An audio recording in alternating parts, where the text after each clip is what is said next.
संख्यावाचिनः शब्दाः 1 to 10। आज हम देखेंगे कि संस्कृत भाषा में 1 से 10 तक की गिनती का उच्चारण और लेखन किस प्रकार किया जाता है। तो आइए देखते हैं संस्कृत भाषा में 1 से 10 तक के लिए संख्यावाची शब्द।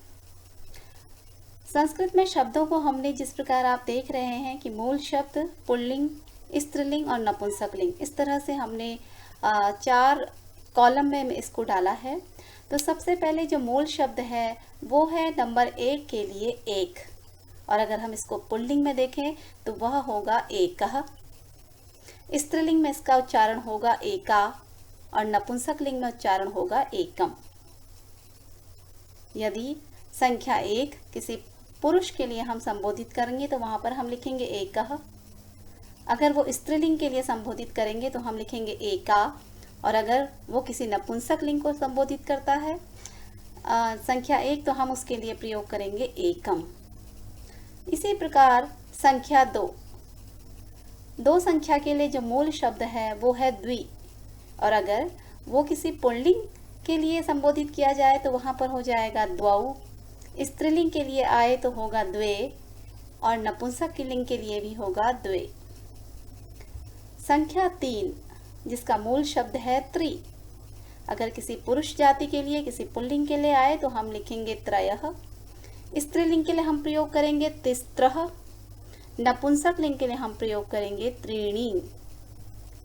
नंबर 4 जिसका मूल शब्द है चतुर, पुल्लिंग के लिए प्रयोग में आएगा चत्वारः, स्त्रीलिंग के लिए आएगा चतस्त्रः, और नपुंसकलिंग के लिए 4 संख्या के लिए प्रयोग में आएगा चत्वारि।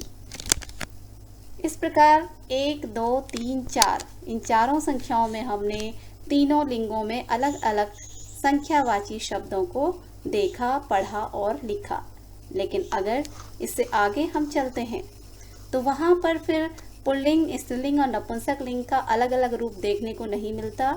केवल मूल रूप से ही वो संख्यावाची शब्द पढ़े जाएंगे। जैसे 5 के लिए आएगा पंच, 6 के लिए आएगा षठ, 7 सप्त, 8 अष्ट, 9 नव, 10 दश।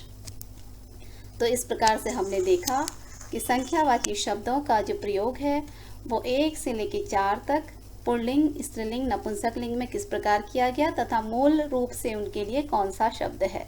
तो मूल शब्द एक बार दोबारा से हम पढ़ लेते हैं। 1 के लिए आएगा एक, 2 द्वि, 3 त्रि, 4 चतुर, 5 पंच, 6 षठ, 7 सप्त, 8 अष्ट, 9 नव, 10 दश।